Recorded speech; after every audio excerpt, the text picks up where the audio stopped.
దృష్టిలో పెద్దవాళ్ళు కన్నా వికలాంగులకు ఎక్కువ ఇంపార్టెంట్ ఈ పెన్షన్ అనేది. ఎందుకంటే జీవితాంతం వాళ్ళు అదే పరిస్థితిలో ఉంటారు, వాళ్ళకు లైఫే లేదు. కాబట్టి వాళ్ళకు ఫస్ట్ ప్రిఫరెన్స్ ఖచ్చితంగా సీఎం గారు ఇస్తారు, వాళ్ళకి న్యాయం అయితే జరుగుతుంది.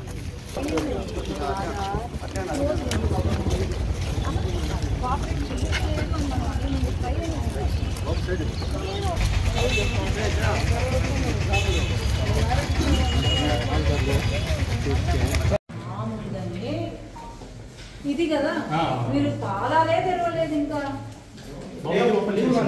పేషెంట్ పంపిస్తే ఇంకేం చేస్తారు? వైఎస్ అది ఈడ ఆడియోమెట్రీ అతను లీవ్ లో ఉన్నాడు. So you're sending back all the patients. Audiometry ఇక్కడ ఉన్న అమ్మాయి అక్కడ మన కాలేజీలో ఉన్న అమ్మాయి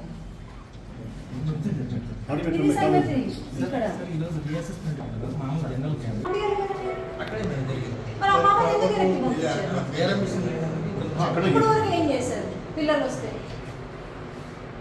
ఇంపార్టెన్స్ ఆడియోమెట్రీ చేశారు మేడం. రికార్డ్ చేయడం మాత్రం వేరే చేస్తాం, వేరే సోఫా రెడీ చేస్తారు. యాక్చువల్లీ దిస్ ఇస్ ద వేరే. మరి లాక్లు వేసుకొని వీడున్నామా లీవ్ లాక్లు వేసుకున్నారు, ఇంకా ఏం చేస్తారు? ఆ పాప సంగతి మీరు చూస్తున్నారు. పాపం ఆ పాపది she's not even able to stand. అట్లాంటిది వాళ్ళు పనులు వదులుకొని వచ్చారు.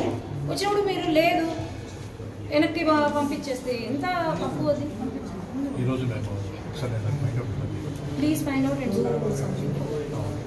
ఒకవేళ లేదు అంటే అపాయింట్మెంట్ ఇచ్చినప్పుడు you have to make sure that they won't come here, that they won't get appointment here. ఎక్కడికైనా పంపించవచ్చు కదా. వాళ్ళు వచ్చిన తర్వాత అపాయింట్మెంట్ ఉంది ఇక్కడ అని చెప్పిన తర్వాత మేము చేయము ఇక్కడ అని చెప్పి పంపిస్తే హౌ హారిబుల్ ఇట్ ఇస్.